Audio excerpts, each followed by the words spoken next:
Hari ke-6 babak penyisihan sang juara Payo ke Museum 2024, Rabu, tanggal 12 Juni tahun 2024 di Auditorium Museum Negeri Sumsel. Nabila perwakilan siswi SMA Negeri 13 Palembang, salah satu pemenang menuturkan ada rasa berdebar apakah benar pilihan atas jawabannya dengan memakai feeling.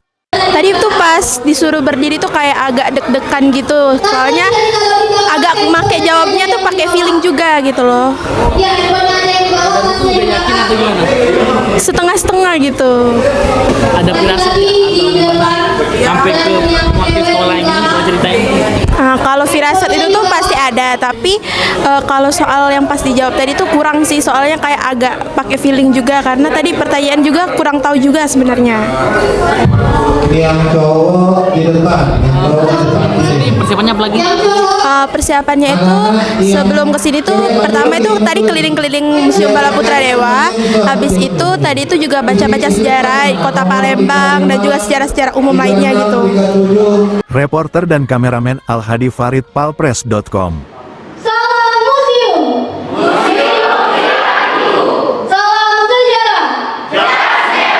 Palembang Express. Dan SMA Negeri 13 Palembang.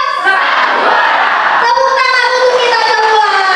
Tekan subscribe, nyalakan lonceng notifikasinya dan ikutin media sosial Palpres lainnya.